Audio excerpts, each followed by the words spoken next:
Magandang araw mga kachor!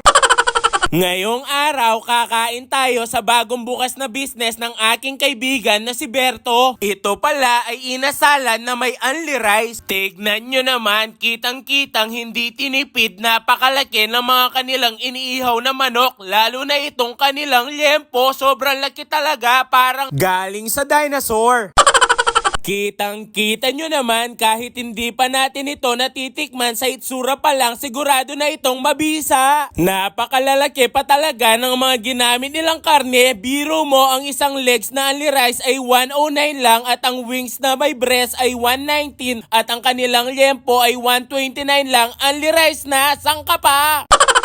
Ang Boss Mako Mang Inasal ay located lang sa Barangay Sapang Biabas, Mawake Resettlement, First Gate, 71 Street, near Water District and Cambal Store. Nagbubukas sila ng 5 p.m. to 11 p.m. everyday, walang holiday.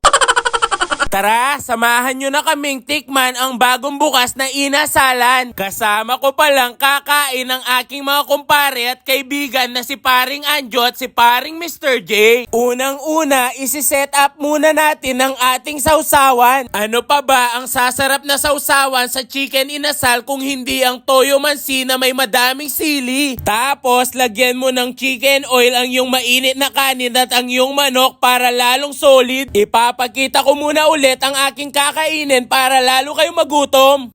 Tara, samahan nyo muna si Bokyon tikman at alamin kung sulit na sulit ba ang bagong bukas na inasalan na ito. Tignan nyo naman kung gaano kalaki ang kanilang manok. Sa halagang 119 pesos lang, matitikman nyo na ito, only rice pa. Mukhang sulit na sa presyo kasi ang mamahal na ng mga bilihin ngayon. Pero syempre, hindi naman basihan ng presyo. Kailangan pa rin natin itong tikman kung ano ba talaga ang lasa. First bite ni Bokyo, ayun, positive, malambot at malasa ang kanilang chicken inasal. Lasang-lasa mo at malalaman mo na hindi tinipid ang mga ginamit na sangkap sa pag-marinate. Pero alam nyo ba kung saan ako nabigla? Sa kanilang kanin, kasi ito ay lasang mamahalin. Ito ay parang lang yung ating kanin na kinakain sa ating mga bahay. Napaka-solid ng chicken inasal na ito. Isawsaw mo sa toyo tsaka mo isubo, mapapa-thank you Lord ka talaga. Follow up mo ng mainit na kanin na pwede mo makain hanggat gusto mo. Huwag kang hihinto hanggang hindi ka na makatayo. Char! Subukan nyo na din ang bagong bukas na kainan na ito. Mapapa-thumbs up din kayo katulad nila. Sa sobrang sulit at sarap, masisira talaga ang inyong diet. Oh, malapit ko nang maubos pero hindi pa rin ako hihinto. Hanggat may nakikita pa akong laman sa buto, kawawa talaga ang aso na makakakain ng tira ko.